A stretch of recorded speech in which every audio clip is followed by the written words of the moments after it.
கிறிஸ்துவுக்குள் பிரியமானவர்களே, உங்கள் யாவரையும் மூவரு கடவுள் திருப்பெயராலே வாழ்த்துகிறேன், வரவேற்கிறேன்.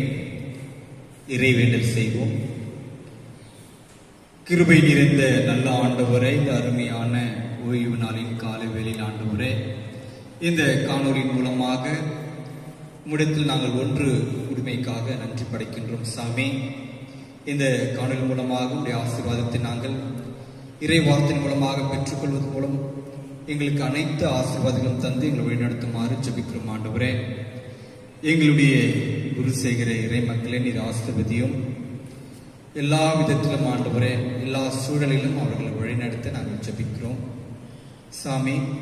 இந்த ஓய்வு நாளிலே ஆண்டவரே, நாங்கள் ஏறெடுத்துக் கொள்கின்ற எல்லா விதமான நிகழ்வுகளிலும் உடைய இருத்தல் நிலை இருப்பதாக நாங்கள் ஜெபிக்கிறோம் ஆண்டவரே. நேரே ஆண்டவரே, எங்களோடு இரும், எங்கள் வழி நடத்தும். மீட்பர் இயேசு கிறிஸ்து மூலமாய் ஜெபிக்கிறோம் நல்ல பிதாவே.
என்னாகமம் 27ஆம் அதிகாரம் 1-11 வசனங்கள் முடிய. என்னாகமம் 27:1-11. யோசேப்பின் குமாரனாகிய மனாசேயின் குடும்பங்களில் மனாசேயின் குமாரனாகிய மாகீரின் மகனான கிளையாத்துக்கு பிறந்த எபேருக்கு புத்திரனாய் இருந்த செலேப்பியாத்தின் குமாரத்திகளாகிய மக்லால், நோவால், ஒக்லால், மில்கால், திர்சால் என்பவர்கள் வந்து ஆசரிப்பு கூடார வாசலிலே மோசேக்கும் ஆசாரியனாகிய எலியாயாசருக்கும் பிரபுக்களுக்கும் சபையினத்திற்கும் முன்பாக நின்று, எங்கள் தகப்பன் வனாந்திரத்தில் மரணமடைந்தார். அவர் கர்த்தருக்கு விரோதமாக கூடின கோராகின் கூட்டத்தாரில் சேர்ந்தவர் அல்ல. தம்முடைய பாவத்தினாலே மரித்தார். அவருக்கு குமாரன் இல்லை. எங்கள் தகப்பனுக்கு குமாரன் இல்லாததினாலே அவருடைய பேர் அவருடைய வம்சத்தில் இல்லாமல் அற்று போகலாமா? எங்கள் தகப்பனுடைய சகோதரருக்குள்ளே எங்களுக்கு காணியாட்சி கொடுக்க வேண்டும் என்றார்கள். மோசே அவர்களுடைய நியாயத்தை கர்த்தருடைய சன்னதியில் கொண்டு போனான். அப்போது கர்த்தர் மோசேயை நோக்கி, செலோப்பியாத்தின் குமாரத்திகள் சொல்லுகிறது சரிதான். அவர்களுக்கு அவர்கள் தகப்பனுடைய சகோதரருக்குள்ளே சுதந்திரம் கொடுக்க வேண்டும். அவர்கள் தகப்பன் பின்வைத்த சுதந்திரத்தை அவர்களுக்கு கிடைக்கும்படி செய்வாயாக. மேலும் நீ இஸ்ரவேல் புத்திரரை நோக்கி, ஒருவன் குமாரன் இல்லாமல் மரித்தால் அவனுக்குரிய சுதந்திரத்தை அவன் குமாரத்திக்கு கொடுக்க வேண்டும். அவனுக்கு குமாரத்தியும் இல்லாதிருந்தால் அவனுக்குரிய சுதந்திரத்தை அவன் சகோதரருக்கு கொடுக்க வேண்டும். அவனுக்கு சகோதரரும் இல்லாதிருந்தால் அவனுக்குரிய சுதந்திரத்தை அவன் தகப்பனுடைய சகோதரருக்கு கொடுக்க வேண்டும். அவன் தகப்பனுக்கு சகோதரர் இல்லாதிருந்தால் அவனுடைய சுதந்திரத்தை அவன் வம்சத்திலே அவன் கிட்டின உறவின் முறையானுக்கு சுதந்திரமாக கொடுக்க வேண்டும். இது கர்த்தர் மோசேக்கு கட்டளையிட்டபடியே இஸ்ரவேல் புத்திரருக்கு நியாயபீதி பிரமாணமாய் இருக்க கடவது என்று சொல் என்றார். வாசிக்க வேண்டிய முதலாம் வேத பாடம் வாசித்தாயிற்று. தேவனே உமக்கு மகிமை உண்டாதாக. வாசிக்கும்படியாக தெரிந்து கொள்ளப்பட்ட இரண்டாம் வேத பாடம் அப்போஸ்தலர் 16ஆம் அதிகாரம் வசனங்கள் 11 முதல் 15 முடிய. அப்போஸ்தலர் 16ஆம் அதிகாரம் வசனங்கள் 1 முதல் 11 முதல் 15. துரோவாவில் கப்பல் ஏறி சாமோத்திராக்கே தீவுக்கும் மறுநாளிலே நெயாப்போலி பட்டணத்துக்கும் நேராய் ஓடி அங்கே இருந்து மக்கதோனியா தேசத்து நாடுகளில் ஒன்றிற்கும் தலைமையானதும் ரோமர் குடியேறதுமான பிலிப்பு பட்டணத்துக்கு வந்து அந்த பட்டணத்திலே சில நாள் தங்கியிருந்தோம். ஓய்வு நாளில் நாங்கள் பட்டணத்துக்கு வெளியே போய் ஆற்றின் அருகே வழக்கமாய் ஜெபம் பண்ணுகிற இடத்திலே உட்கார்ந்து அங்கே கூடி வந்த ஸ்திரீகளுக்கு உபதேசித்தோம். அப்போது தியதீரா ஊராலும் இரத்தாம்பரம் விற்கிறவளும் தேவனை வணங்குகிறவளுமாகிய லீதியாள் என்னும் பெயருள்ள ஒரு ஸ்திரீ கேட்டுக்கொண்டிருந்தார். பவுல் சொல்லியவைகளை கவனிக்கும்படி கர்த்தர் அவள் இருதயத்தை திறந்தருளினார். அவளும் அவள் வீட்டாரும் ஞானஸ்நானம் பெற்ற பின்பு அவள் எங்களை நோக்கி, நீங்கள் என்னை கர்த்தரிடத்தில் விசுவாசம் உள்ளவள் என்று எண்ணினால் என் வீட்டிலே வந்து தங்கியிருங்கள் என்று எங்களை அறிந்து கேட்டுக்கொண்டாள். வாசிக்கும்படியாக தெரிந்து கொள்ளப்பட்ட வேத பாடம் வாசித்தாயிற்று. தேவனுக்கே மகிமை உண்டாவதாக. வாசிக்க வேண்டிய நற்செய்தி பாடம் லூக்கா 1ஆம் அதிகாரம் வசனங்கள் 46 55 முடிய. 46 55 முடிய. அப்பொழுது மரியாள், என் ஆத்துமா கர்த்தரை மகிமைப்படுத்துகிறது, என் ஆவி என் இரட்சகராகிய தேவனில் களி கூறுகிறது. அவர் தம்முடைய அடிமையின் தாழ்மையை நோக்கி பார்த்தார். இதோ, இது முதல் எல்லா சந்ததிகளும் என்னை பாக்கியவதி என்பார்கள். வல்லமையுடையவர் மகிமையானவைகளை எனக்கு செய்தார். அவருடைய நாமம் பரிசுத்தம் உள்ளது. அவருடைய இரக்கம் அவருக்கு பயந்திருக்கிறவர்களுக்கு தலைமுறை தலைமுறைக்கும் உள்ளது. தம்முடைய புயத்தினாலே பராக்கிரமம் செய்கிறார். இருதய சிந்தையில் அகந்தையுள்ளவர்களை சிதறடித்தார். பலவான்களை ஆசனங்களில் இருந்து தள்ளி தாழ்மையானவர்களை உயர்த்தினார். பசி உள்ளவர்களை நன்மைகளினால் நிரப்பி ஐஸ்வர்யம் உள்ளவர்களை வெறுமையாய் அனுப்பிவிட்டார். நம்முடைய பிதாக்களுக்கு அவர் சொன்னபடியே ஆபிரகாமுக்கும் அவன் சந்ததிக்கும் என்றென்றைக்கும் இரக்கம் செய்ய நினைத்து தம்முடைய தாசனாகிய இஸ்ரவேலை ஆதரித்தார் என்றாள். வாசிக்க வேண்டிய நற்செய்தி பாடம் முடிந்தாயிற்று. கிறிஸ்துவுக்கே மகிமை உண்டாவதாக.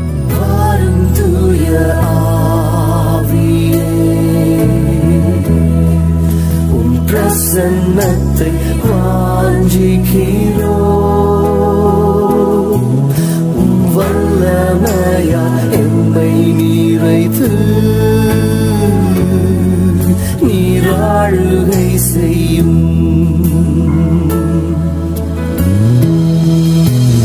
வாரும் தூய ஆவியே, உடைய பிரசன்னத்தை நாங்கள் இப்பொழுது வாஞ்சிக்கிறோம் ஐயா. எம்மை நிரப்புவீரா. உம் வல்லமையால் எம்மை நீரைத்து நீராழுகை செய்யும். கிறிஸ்துவுக்குள் பிரியமானவர்களே, இந்த ஊடகத்தின் வழியாக உங்களிடம் இறைச்செய்தினை பகிர்ந்து கொள்வதன் மூலமாக பெருத்த மகிழ்ச்சி அடைகின்றேன். ஜெபம் செய்வோம். இந்த கண்மலையும் மீட்பெருமாகிய கர்த்தாவே, என்னுடைய வாயின் வார்த்தைகளும் இதை கேட்டுக்கொண்டிருக்கின்ற ஒவ்வொருவர் இருதயத்தின் சிந்தனைகளும் தியானங்களும் உம்முடைய சமூகத்தில் பிரதியாயிருக்க கடவதாக. ஆமென்.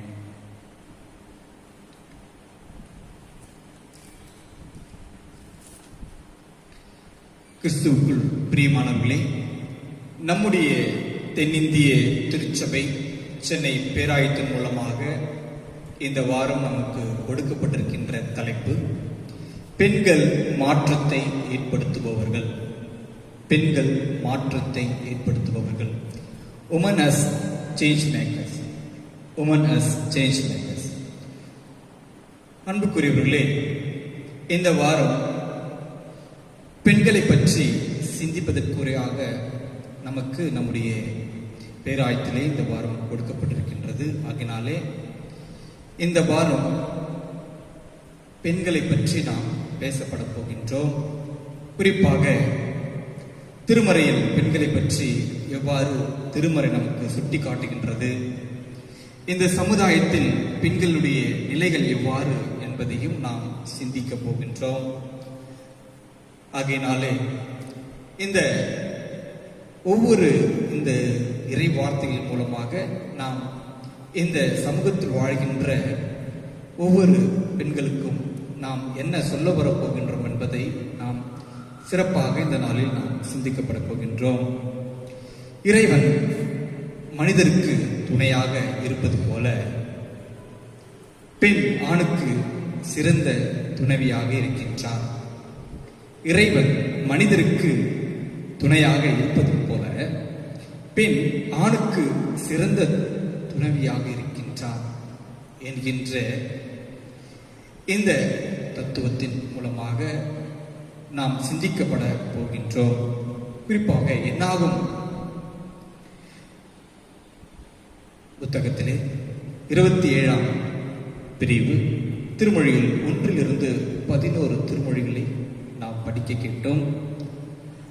திருத்தூதர் 16ஆம் பிரிவு திருமொழிகள் 11 முதல் 15 வரை நாம் படிக்க கேட்டோம். லூக்கா பிரிவு 1 46 55 திருமொழிகள் நாம் படிக்க கேட்டோம். அன்புக்குரியவர்களே, பெண்களை பற்றி அழகாக திருமறை நமக்கு இந்த திருமொழிகளிலே நமக்கு சுட்டி காட்டிருக்கின்றது. ஆதியிலே நமக்கு கொடுக்கப்பட்ட திருமொழியை நாம் சிந்திப்போம். எலும்பும் சதையும் ஒரே உடலாய் என்று தொடக்க நூலின் ஆசிரியர் நமக்கு சுட்டி காட்டுகின்றார். எலும்பும் சதையும் ஒரே உடலாய் என்று தொடக்க நூலின் ஆசிரியர் நமக்கு சுட்டி காட்டுகின்றார். பெண்கள் ஆண்களுக்கு நிகரானவர்கள், பெண்கள் சமமானவர்கள், ஆண்களுக்கும் சமமானவர்கள் என்பதை இந்த திருமறைகள் நமக்கு சுட்டி காட்டுகின்றது. கடவுள் ஆணையும் பெண்ணையும் சமமாக இந்த உலகத்திற்கு அவர் படைத்தார்.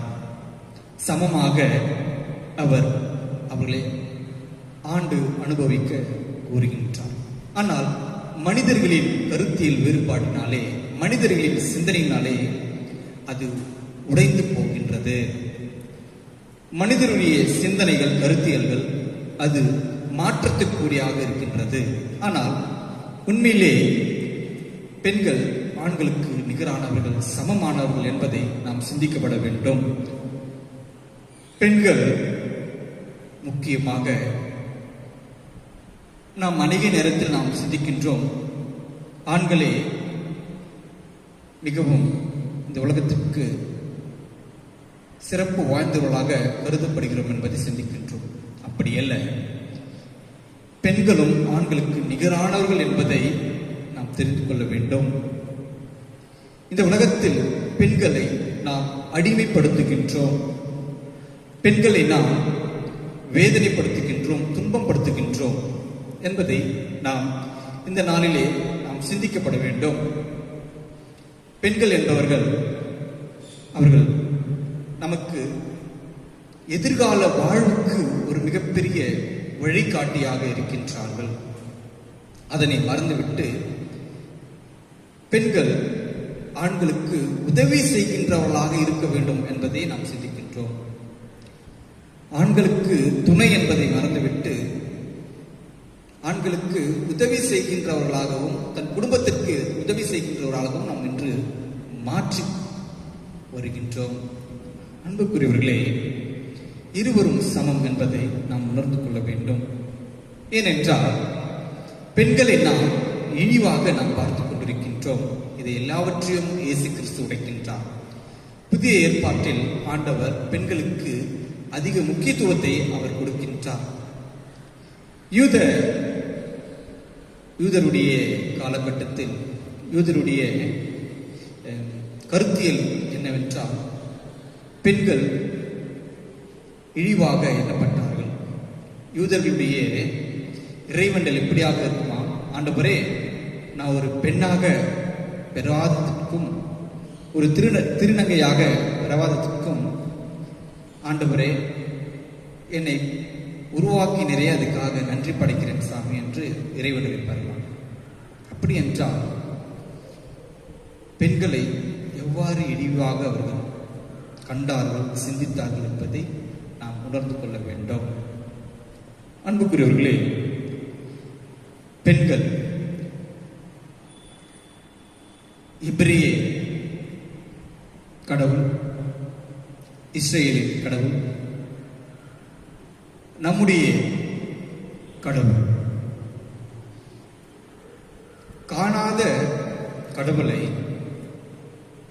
இந்த உலகத்திற்கு மனித சாயலாக காட்டியவர்கள் பெண்கள். எபிரேய மக்களால், மோசேயால், ஆபிரகாமால், இப்படிப்பட்ட மக்களால் காணப்படாத கடவுளை மனித சாயலாக காட்டியது பெண்கள் என்பதை நாம் சிந்திக்கப்பட வேண்டும். மரியாவின் மூலமாக கடவுள் இந்த உலகத்திற்கு வருகின்றார், பிறக்கின்றார். அப்படி என்றால் காணாத கடவுளை, நம்மால் பார்க்க முடியாத கடவுளை நம்முடைய கண்களுக்கு காட்டியது ஒரு பெண் என்பதை நாம் சிந்திக்கப்பட வேண்டும். இரண்டாவதாக, அடிமைத்தனத்தில் இருந்து சொத்துக்களை மீட்டுக் கொடுக்கின்ற பெண்கள். அடிமைத்தனத்தில் இருக்கின்ற பெண்கள் தன்னுடைய சொத்துக்களை மீட்டு எடுக்கின்ற பெண்களாக அன்று காணப்பட்டார்கள் பெண்கள் என்பதை நாம் பார்க்க வேண்டும். மூன்றாவதாக, பெண்களின் மூலமாக முதல் முறையாக கிறிஸ்துவுக்கு ஒரு ஆராதனை நடத்த ஒரு திருச்சபை ஏற்படுத்தப்பட்டது. இந்த மூன்று சிந்தனைக்குள்ளாக நம்மை நடத்துவோம். முதலாவதாக, காணாத கடவுளை நமக்கு காட்டுகின்ற பெண்ணாக மரியாள் அங்கு பேசப்படுகின்றார்.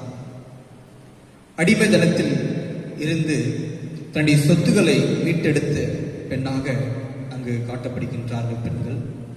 மூன்றாவதாக, திருச்சபையை உண்டாக்கின பெண்கள் என்று நாம் இந்த மூன்று சிந்தனைக்குள்ளாக நாம் பார்ப்போம். பொதுவாக ஆண்களை விட பெண்கள் இரக்க குணம் கொண்டவர்கள்.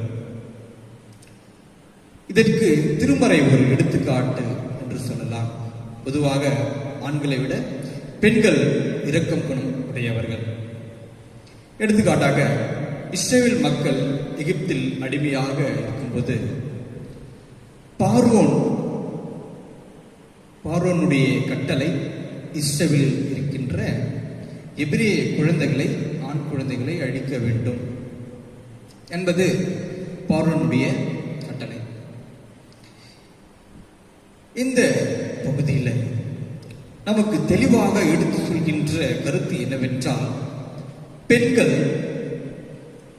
தைரியமானவர்கள் என்பதை இங்கு நமக்கு சுட்டி காட்டுகின்றது. குறிப்பாக பெண்கள் என்றால் அவர்கள் இழிவானவர்கள், அவர்களுக்கு ஒன்றும் தெரியாது, அவர்கள் எளிதில் அவர்கள் தோற்று விடுவார்கள் என்றெல்லாம் அவர்களுக்கு ஒரு பட்டப்பெயரை நாம் சுட்டி கொண்டிருக்கின்றோம். ஆனால் எபிரேய மருத்துவ பெண்கள் மிகவும் தைரியமான பெண்கள் என்று சொல்லப்படுகின்றது. பார்வோனுடைய கட்டளைக்கு அவர்கள் எதிர்த்து நிற்கின்றார்கள் என்றுதான் அதுக்கு பொருள். ஒரு மன்னர், ஒரு அரசர் சொல்லுகின்ற அந்த கட்டளையை மதிக்காமல், அந்த கட்டளைக்கு அவர்கள் செவி சாய்க்காமல் தைரியமாக, ஒருவேளை பார்வோனுக்கு இந்த விஷயம் தெரிந்திருந்தால் அந்த பெண்களை கொன்று போடலாம், அதையும் அவர்கள் தாண்டி கடவுளுக்கு ஒரு பக்கம் பயப்படுகின்றார்கள், ஒரு பக்கம் குழந்தைகள் மீது இரக்கம் கொள்கின்றார்கள். ஒரு பச்சை குழந்தை, பச்சளம் குழந்தையை நம்ம எப்படி சாகடிக்க முடியும் என்ற ஒரு மனித பற்று அவர்களிடத்தில் இருந்தது. முதலாவது, பெண்கள் தைரியமானவர்கள், பார்வோனுக்கு அஞ்சவில்லை. இரண்டாவது, இங்கு அந்த குழந்தைகள் மீது இரக்கம் கொள்கின்றார்கள். மூன்றாவது, ஆண்டவருக்கு அஞ்சி நடக்கின்றார்கள். அன்புக்குரியவர்களே, முக்கியமாக நாம் இங்கு பார்க்க வேண்டியது என்னவென்றால் தைரியமும் இரக்க குணமும். ஆகினால் பெண்களுக்கு தன்னுடைய பிறப்பு முதல் அவர்களுக்கு தைரியமும் அவர்களுக்கு இரக்க குணமும் அவர்களுக்கு இருக்கின்றது. பெண்கள் எப்பவுமே சமாதானம் செய்கின்றவர்களாக நமக்கு இருக்கின்றார்கள். சில சமயங்களில் ஆண்களிடையே சண்டைகள் வரும் பொழுது பெண்கள் சமாதானத்துக்குரியவர்களாக நமக்கு தோற்றமளிக்கின்றார்கள்.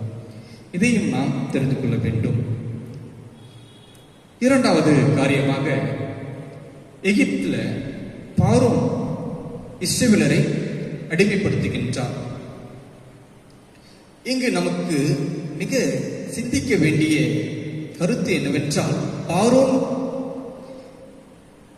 இஸ்ரவேலரை அடிமைப்படுத்துகின்றார், எபிரேயரை அடிமைப்படுத்துகிறார்.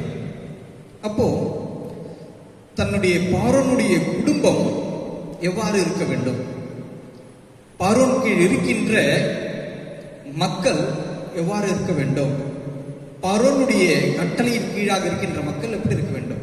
அப்போ பார்வோன் கீழ் இருக்கின்ற எகிப்து மக்கள், எகிப்திய மக்கள் அப்போ எபிரேயரை கொடுமைப்படுத்த வேண்டும், அடிமையாக நடத்த வேண்டும். இதுதான் எகிப்துல பார்வோனுடைய கொள்கையாக அங்கு இருக்கின்றது, திட்டமாக அங்கு இருக்கின்றது.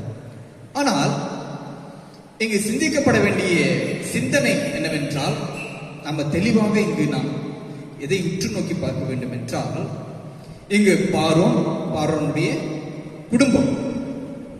அப்போ பார்வோன் ஒரு திட்டத்தை கொடுக்கின்றார், இருக்கின்ற எபிரேய ஆண் குழந்தைகளை நீங்கள் கொல்ல வேண்டும் என்று.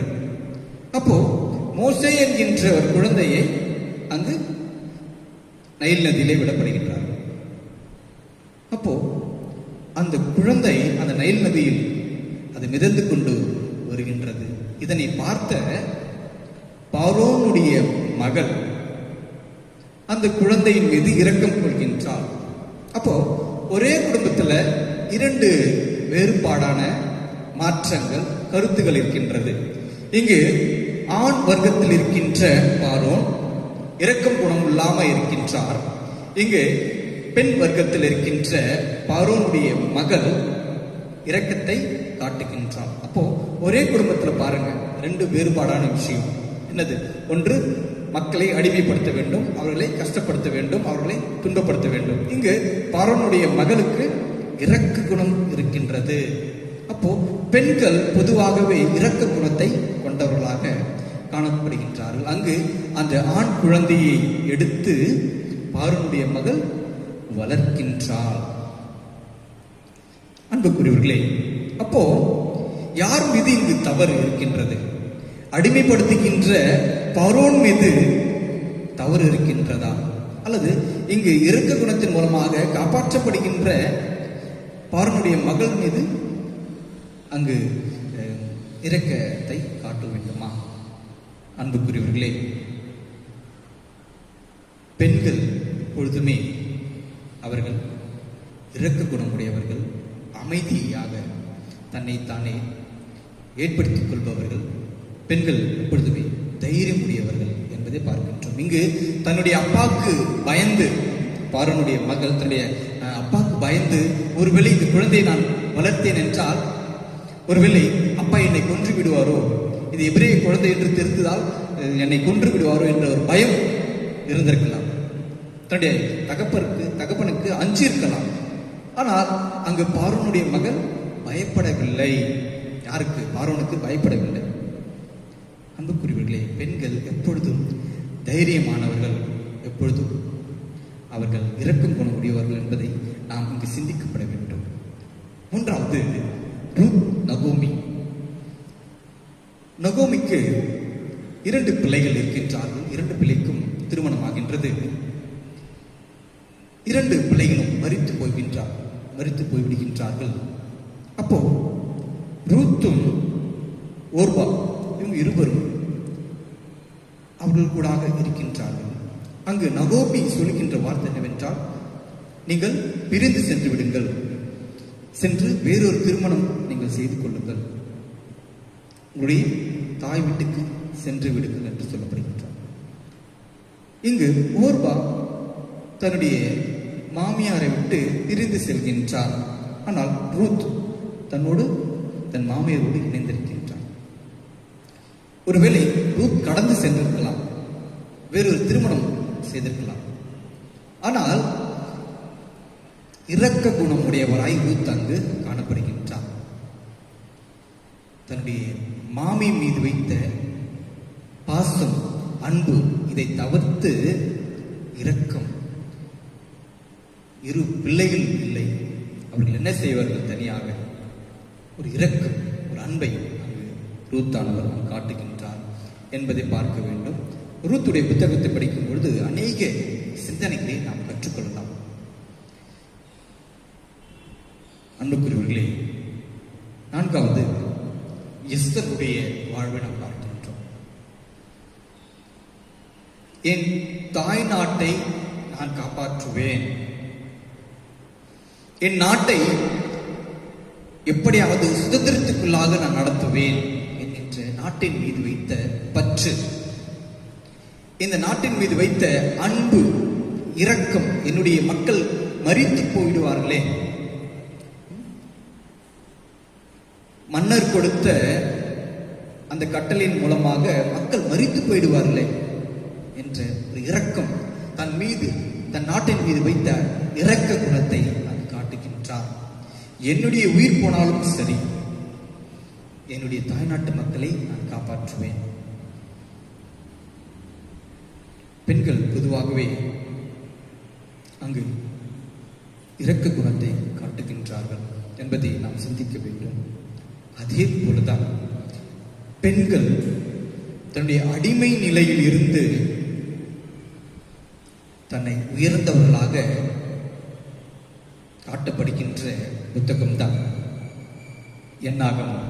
புத்தகத்தில் மனாசே குடும்பங்களை சார்ந்தவர் தான் செலபோகாத். அவருக்கு 5 பெண் பிள்ளைகள் இருந்தார்கள். அந்த 5 பெண் பிள்ளைகளையும் விட்டு அவர் மரித்து போனார் என்பதை நாம் பார்க்கின்றோம். அப்போ தன்னுடைய தந்தை இல்லாமல், தாய் இல்லாமல், சகோதரர்கள் இல்லாமல் இந்த 5 பெண்களும் தன்னுடைய வாழ்நாளில் எப்படி வாழ்வது என்கின்ற பல பிரச்சனைகள் நிறைந்தவர்களாக அங்கு அவர்கள் இருக்கின்றார்கள். ஆனால் அந்த 5 பெண்களும் சேர்ந்து, என்னுடைய உரிமை, என்னுடைய சொத்து, தன்னுடைய தந்தையினுடைய சொத்தை நான் மீட்டெடுக்க வேண்டும், என்னுடைய தந்தையுடைய சொத்தை எனக்கு தர வேண்டும் என்கின்ற ஒரு மிகப்பெரிய புரட்சி பெண்களாகவும் அவர்கள் அங்கு மாறுகின்றார்கள். முதல் முறையாக ஒரு புதிய சட்டத்தை அங்கு ஆண்டவர் மூலமாக மோசே அங்கு ஏற்படுத்துகின்றார். அப்போ தந்தையின் உரிமை சொத்தை அவர்கள் பெற்றுக்கொண்டார்கள். அப்ப பெண்களுக்கும் அந்த உரிமை சொத்து சமமாக இருக்கின்றது என்பதை தெளிவுபடுத்துகின்றது. சமூக உரிமைகளுக்காக பெண்கள் குரல் எழுப்பின நிகழ்ச்சியாக பார்க்கப்படுகின்றது. ஒருவேளை பெண்களுக்கு சொத்து கிடையாது என்று இருந்த அந்த காலகட்டத்தில் முதல் முறையாக அவர்கள் போராடி அந்த சொத்தை அவர் பெற்றுக்கொள்கின்றார்கள். பெண்கள் புரட்சியாளர்களாகவும் திருமறையானது நமக்கு சுட்டி காட்டுகின்றது. அன்புக்குரியவர்களே, பொதுவாக நாம் பெண்களை இழிவாகவே பார்ப்பது உண்டு. பெண்களை இழிவாகவே சிந்திப்பது உண்டு. இந்நாள் வரை நாம் நம்முடைய சிந்தனையில அவர்களை ஒரு பக்கம் இழிவாக தான் நாம் பார்த்துக் கொண்டு வருகின்றோம். ஆனால் பெண்கள் சமமானவர்கள் என்பதை திருமறையானது சுட்டி காட்டுகின்றது. நம்முடைய பேராயமும் அதை சுட்டி காட்ட வேண்டும் என்பதற்காகவே தான் இன்று நமக்கு இந்த தலைப்பு கொடுக்கப்பட்டிருக்கின்றது. இதே புதிய ஏற்பாட்டில் நாம் பார்க்கும் பொழுது, குறிப்பாக இயேசு கிறிஸ்துவினுடைய காலகட்டத்தில் யூதர்களுடைய மிகப்பெரிய ஒரு தவறு என்னவென்றால் பெண்களை கீழ்நிலையாக எண்ணினார்கள். பெண்களை மதிக்காதவர்களாய் அவர்கள் இருந்தார்கள். நான் முன்பையாக சொன்னேன், ஒரு யூதர் அவருடைய ஜெபம் எவ்வாறு இருக்குன்னா, ஆண்டவரே என்ன ஒரு பெண்ணாக படைக்காம விட்டீங்களே, அதுக்காக நன்றி ஆண்டவரே, நான் பெறாமல் இருந்ததுக்காக நன்றி ஆண்டவரே. ஜெபம் இப்படியெல்லாம் பெண்களை அன்று யூதர்கள் இழிவாக எண்ணினார்கள். இரண்டாவது, பெண்களில் அவர்கள் நடந்து செல்கின்ற பாதையில எச்சில் துப்பக்கூடாதான். அவர்கள் நடந்து செல்கின்ற பாதையில இந்த சாலையில எச்சில் துப்பக்கூடாது. அப்படி எச்சில் துப்ப வேண்டும் என்றால் நம்மை நாமே விழுங்கிக் கொள்ளலாம். இப்படியெல்லாம் பெண்களுக்கு மிகப்பெரிய ஒரு கொடுமையை அனுபவித்த காலகட்டமாக அன்று யூதருடைய காலகட்டத்தில், இயேசு கிறிஸ்து வாழ்ந்த காலகட்டத்தில் இருந்தது என்று ஆசிரியர்கள் கூறுகின்றார்கள். அன்புக்குரியவர்கள், இப்படிப்பட்ட ஒரு காலகட்டத்தில், பெண்கள் இழிவாக எண்ணப்பட்ட காலகட்டத்தில், ஒரு பெண் விபச்சாரம் செய்துவிட்டால் அவளை கல்லெறிந்து கொள்ள வேண்டும் என்கின்ற மோசே சட்டமும் மிகப்பெரிய அங்கு கடுமையாக இருந்தது. அப்படி என்றால் பெண்கள் உடைய எல்லா விதமான சூழ்நிலைகளும் அன்று மிகவும் பெண்களை கொடுமைப்படுத்துகின்ற ஒரு யூத சட்டங்களாக அன்று காணப்பட்டது. இந்த யூத சட்டம் என்பது ஒரு வட்டத்துக்குள்ளாக இருந்தது. ஒரு வட்டத்தை போட்டுட்டு அந்த வட்டத்துக்குள்ளாக அந்த சட்டம் இருந்தது. அந்த வட்டத்திலிருந்து வெளியே வந்துட்டால் அவர்கள் கொல்லப்பட வேண்டும் என்கின்ற மிகப்பெரிய ஒரு யூத சட்டம் அன்று இருந்தது. மோசேயின் மூலமாய் கொடுக்கப்பட்ட அந்த சட்டத்தில் அதை ஆண்டவர் இயேசு கிறிஸ்து புதிய ஏற்பாட்டில் உடைக்கின்றார். அன்று நடந்த விபச்சார பெண்,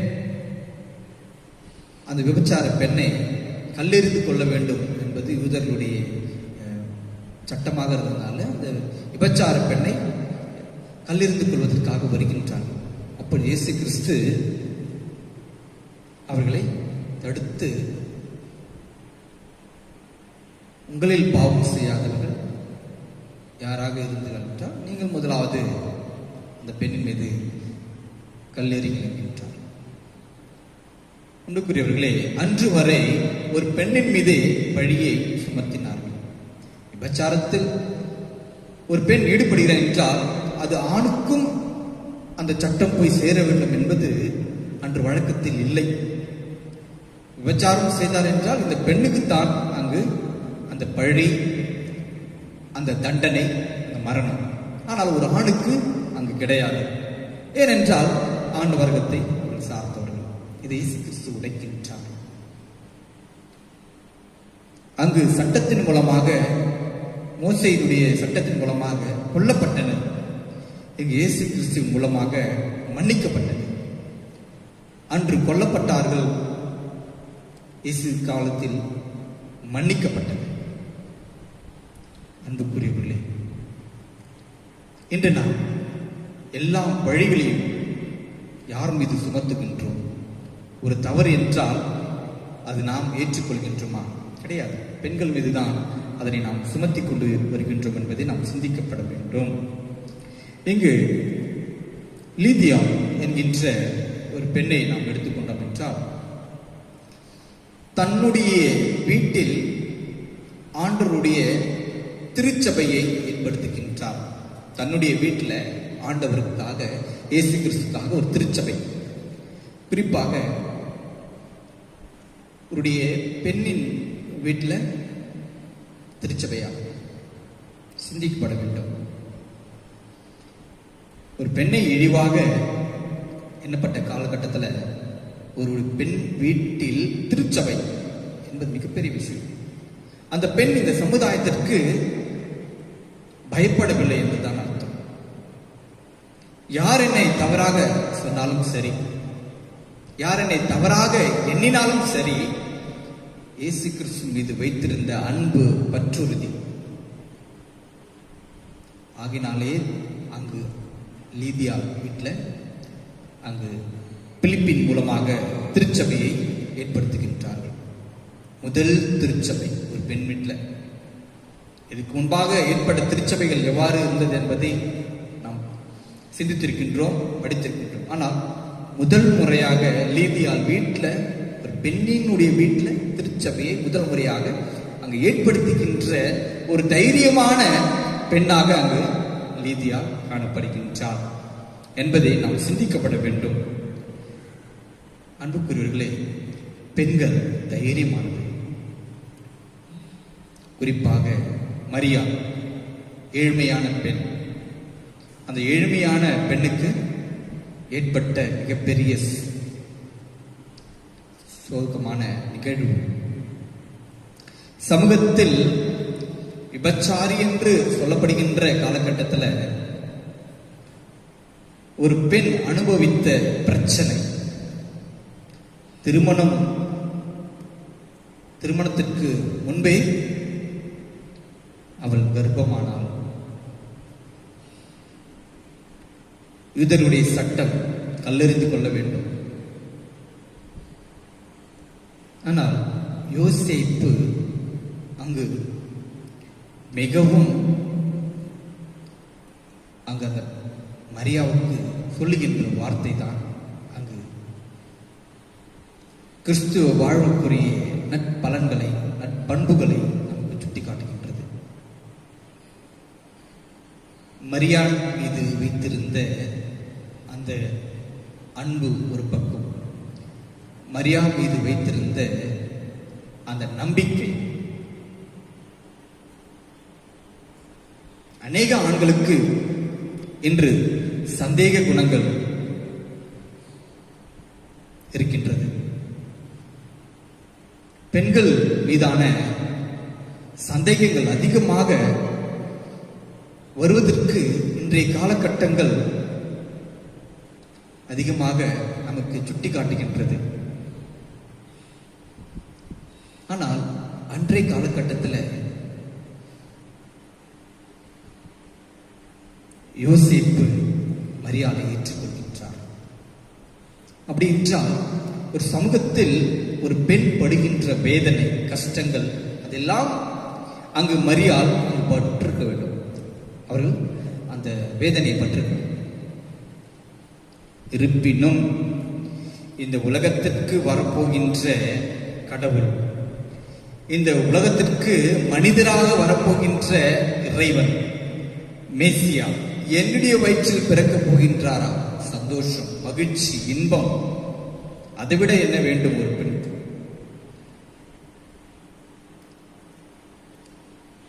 எபிரேயரால் காணப்படாத கடவுள் யாவே, கண்ணுக்கு தெரியாத கடவுள் முதல் முறையாக கண்ணுக்கு அவர் தெரிய போகின்றார். முதல் முறையாக அவர் மனித சாயலை எடுக்கப் போகின்றார். அப்படி என்றால் அது ஒரு பெண்ணின் மூலமாக நடக்கப் போகிறது என்றால் எவ்வளவு பெரிய மகிழ்ச்சி, எவ்வளவு பெரிய இன்பம் அங்கு அடங்கியிருப்பதை நாம் பார்க்க வேண்டும். ஒரு பெண்ணின் மூலமாக கடவுள் பிறந்தார். இழிவாக எண்ணப்பட்ட பெண்களின் மூலமாக கடவுள் பிறந்தார்.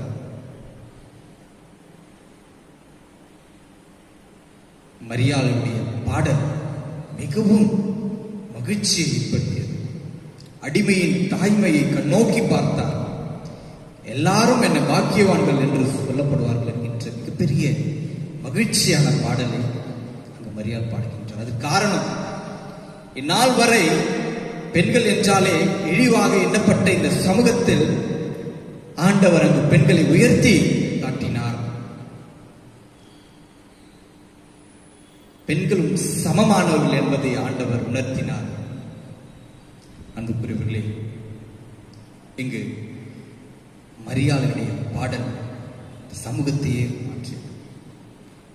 இந்த உலகத்தையே ரட்சிக்கக்கூடிய மேசியா, இந்த உலகத்தையே வழிநடத்தக்கூடிய மேசியா என்னுடைய வயிற்றில் இருக்கின்றாரா என்கின்ற மிகப்பெரிய மகிழ்ச்சி இன்பத்தினாலே அவர்கள் நாட்களை கழித்தார்கள் என்று திருமணம் சொல்லப்படுகின்றது. அன்புக்குரியவர்களே, பெண்கள் முதலாவது இரக்க குணம் உடையவர்கள். பெண்கள் குறிப்பாக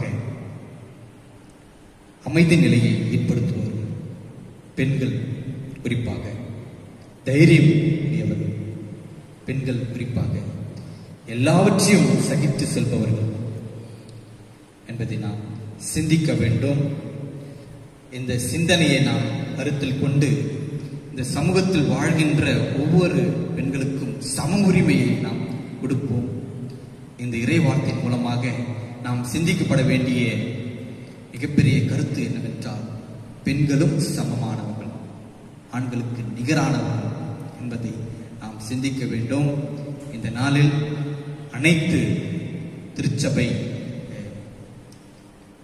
மக்களுக்கும் சொல்லிக்கொள்ள வேண்டியது என்னவென்றால், திருச்சபைகளிலும் அவர்களுக்கு சமமான இடங்கள் உண்டு என்பதை நாம் தெரிந்து கொள்ள வேண்டும்.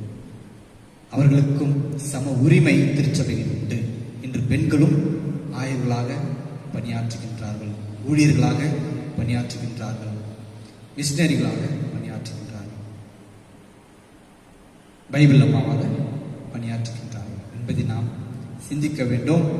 நம்முடைய வாழ்வில் பெண்களையும் சமமாக நினைத்து அவர்களுக்கும் சம உரிமையை கொடுப்போம். அதன் மூலமாக கடவுள் நம்மை ஆசீர்வதிப்பார், உங்களை வழிநடத்துவார், உங்களை பாதுகாப்பார். கடவுள் தாமே இந்த இறை வார்த்தையை ஆசீர்வதிப்பார். துதிப்போமே திருச்சபையோரே, கவி பாடி பாடி தந்தானே துதிப்போமே. விந்தையாய் நமக்கானந்த நந்த மனவில்லற்கரியதோ நன்மை மிக மிக தந்தானே துதிப்போமே. திருச்சபையோரே கவி பாடி பாடி தந்தானே துதிப்போமே.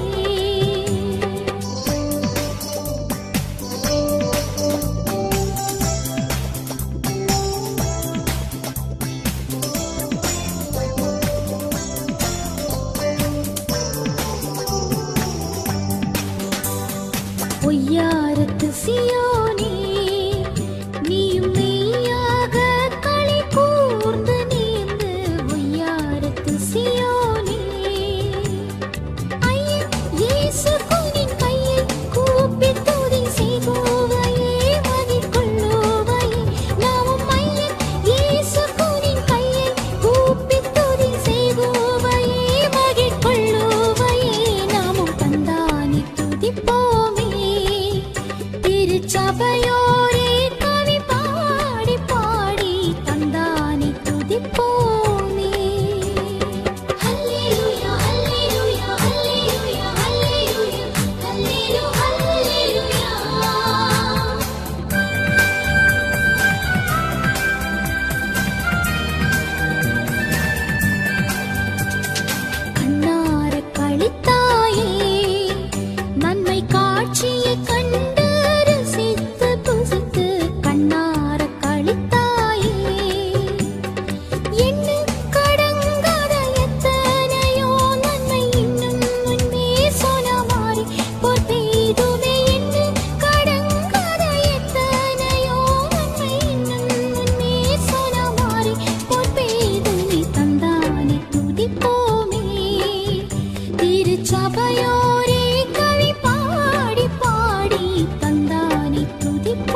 சுத்தாங்கத்து நற்சபையே உனை முற்றாய் கொள்ளவே அலைந்து திரிந்து சுத்தாங்கத்து நற்சபையே சத்து குலைந்துனை சத்தியாக்க தம்மின் இரத்தத்தை சிந்தி எடுத்தே உயிர் வரம் சத்து குலைந்துனை சத்தியாக்க தம்மின் இரத்தத்தை சிந்தி எடுத்தே உயிர் வரம் தந்தானே துதிப்போமே திருச்சபையோரே கவி பாடி பாடி தந்தானே துதிப்போமே.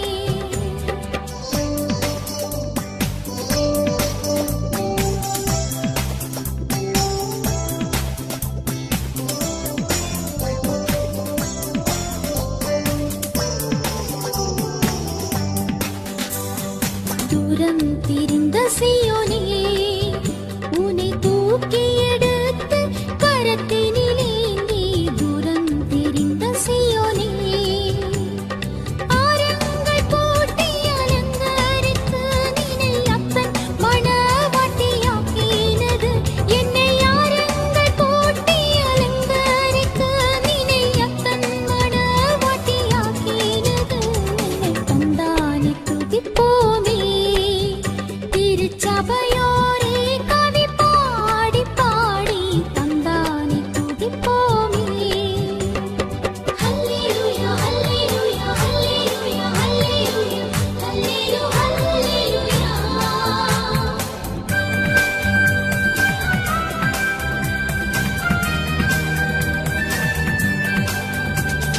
சிங்கார கன்னிமாரே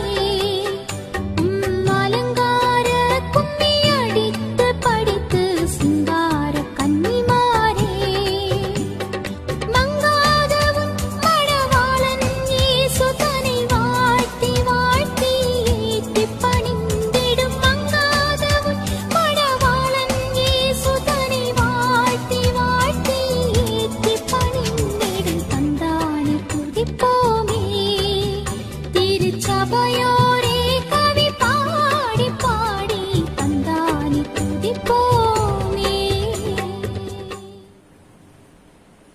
இறுதியாக நாம் கண்களை மூடி இறைவனில் செய்வோம். எல்லாம் வல்ல கடவுளே, இந்த அருமையான ஓய்வு நாளை தந்திரே அதுக்காக நன்றி படிக்கின்றோம் சாமி. இந்த நாளில் ஆண்டவரே, நாங்கள் ஏறெடுத்த இறை வார்த்தையின் மூலமாக எங்களுக்கு நீர் உணர்த்திய எல்லாவிதமான இறை வார்த்தைகளுக்காக நன்றி படைக்கின்றோம் சாமி. ஆண்டவரே, எங்கள் பேராயத்தின் மூலமாக இன்று எங்களுக்கு கொடுக்கப்பட்ட தலைப்பின் மூலமாக பெண்கள் எல்லா விதத்திலும் சமமானவர்கள் என்பதை நாங்கள் உணர்ந்து கொண்டோம் ஆண்டவரே.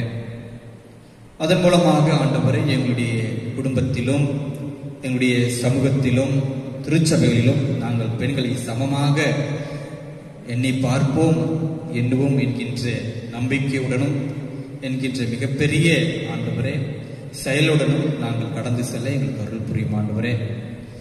எங்கள் உற்றார் உறவினர்கள் மற்றும் எங்களை சுற்றிருக்கின்ற அனைவருக்கும் ஆண்டவரே, நாங்கள் இந்த இறை வார்த்தை மூலமாக சொல்கின்ற வார்த்தைகளை முழுமையாக எங்களுடைய வாழ்வில் நாங்கள் கடைப்பிடிப்போம் என்பதை நாங்கள் உணர்ந்துகிறோம் சாமி.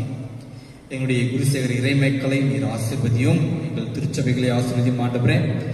எங்கள் கிளை திருச்சபைகளை நீர் ஆசீர்வதியும். இருக்கிற ஒவ்வொருவரும் நீர் ஆசீர்வதியும் ஆண்டவரே. குறிப்பாக எங்களுடைய பேராயரை ஆசீர்வதியும். சுற்றிருக்கின்ற எல்லா விதமான ஆயிரமார்களுக்காக ஜெபிக்கின்றோம் ஆண்டவரே. உம்முடைய ஆசீர்வாதம் எப்பொழுதும் ஆண்டவரே எங்கள் திருச்சபைகளோடும் திருச்சபை இறைமக்களோடும் நிலைத்திருக்க நாங்கள் ஜெபிக்கிறோம் ஆண்டவரே. குறிப்பாக இந்த காணொலி மூலமாக இந்த இறைவார்த்தையை கேட்டு ஒவ்வொருவரையும் நீர் ஆசீர்வதியும் ஆண்டவரே. இந்த நாளில் எங்களுடைய இந்த காணொலி மூலமாக இந்த இணையதளத்தில் பங்கு பெற்ற ஒவ்வொருவரும் நீர் ஆசீர்வதியும். நீரை அவர்கள் வழிநடத்தும் ஆண்டவரே. அநேக ஆண்டவரே இன்னும் அதிகமாக இந்த காணொலி மூலமாக ஆசீர்வாதத்தை பெற்றுக்கொள்ள நாங்கள் ஜெபிக்கிறோம் சாமி. நீரே எங்கள் குடும்பங்களை ஆசீர்வதியும், எங்கள் வழிநடத்தும்.